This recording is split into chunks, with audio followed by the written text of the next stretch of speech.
Did you remember when you first met Sean? I do. I definitely remember the first time. It was actually at my son Matthew's funeral services. Following the services, there was a fairly large reception because so many of our family and friends came that we thought we should. There was no place big enough for everybody to gather, so we actually had a hotel, and he came to bring letters of condolence from the president and the first lady, President Clinton and Hillary.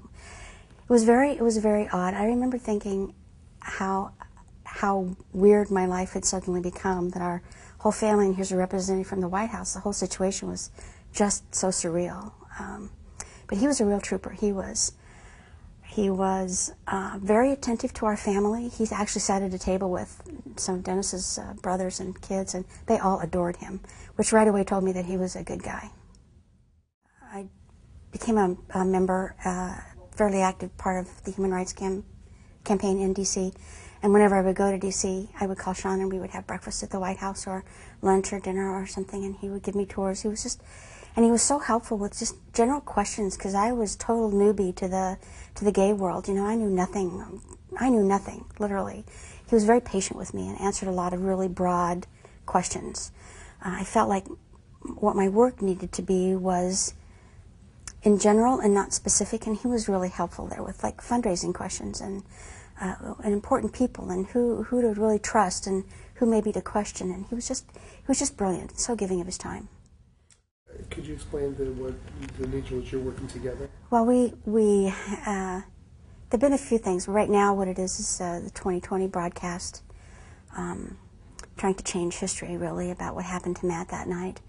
And he's been instrumental in trying to preserve the court records and set things right and make sure that the judge's orders are followed through.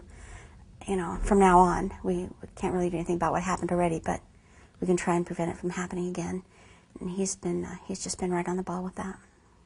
And how is he to work within that context? Because I guess in a sense, we hope that he'll be doing that for the entire state. Right. Right. I mean, to be an advocate for victims and their rights across the state. So here's your experience, and to the extent to which it can be a blueprint right. for what we hope he'll do on a larger scale that will affect hopefully tens of thousands of people. Yeah. Well, my professional work with Sean has been very easy. He's very approachable. He is of the adage that there's no such thing as a stupid question. He's very patient with my stupid questions. Works very hard, diligently, is very conscientious, follows through everything you would want anybody you work with to be like. He's great. He's friendly. He's thorough. He's really, really thorough. And I just trust him with everything that the foundation does, because he knows what we believe in, and he knows what we can do, and it's been a very positive situation. And I wonder, could you explain some of the foundation's vision and what its mandate is to do, and to the degree to which Sean can help you, or is helping get you where you want to go? Yeah, we started the foundation soon after Matthew died. We didn't really know where we wanted to go. It wasn't until later that became clear to me that I actually had a voice. So we wanted to get to the younger generation, to give them hope and safe space, and so the violence would maybe not, happen anymore. And it's about the kids. It's about figuring out how to make their world safe for them. And it's, Sean's a family man. He has, what better view than that as a dad, to know that the world out there cannot always be kind. Well, I think it's brilliant the way that Sean puts himself forward as a conscientious, good lawyer, intelligent man, caring human being who happens to be gay. That's the most important thing. To put the gay first isn't really what any of us should be about, and that he makes it, secondary, I guess, if even that, to what his life is about. I think that's brilliant.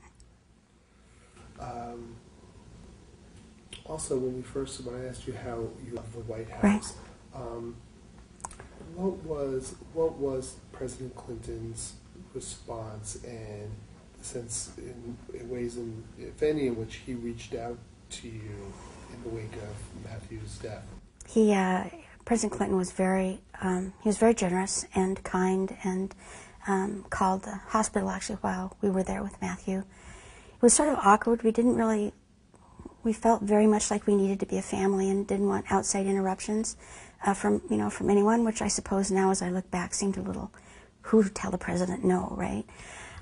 He was very kind. He spent quite a bit of time talking to my husband, Dennis, and to our younger son, and just made them both feel like they were very important people.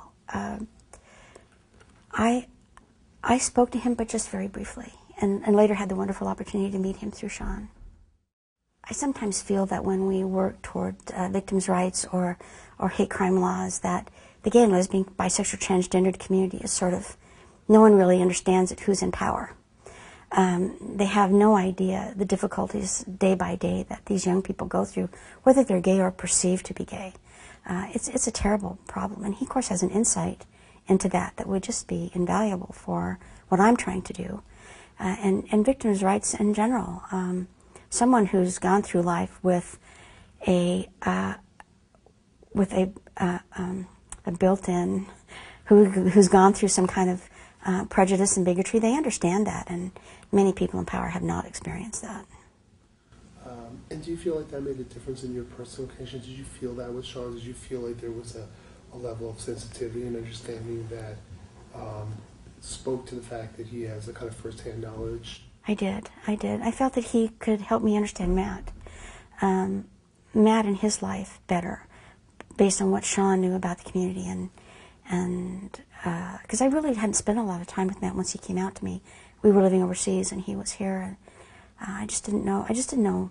I had no history, about the community. I just was very, very new to it all. Would you feel comfortable, whether you're in Wyoming or Colorado or Minneapolis or in New York, knowing that Sean is the Attorney General of the state of New York? Well, I think even as young as he is, his range of knowledge and life experience would really benefit the office of Attorney General, and I would vote for him. And that's really the highest praise I could give him. I would gladly have him represent me in my little state.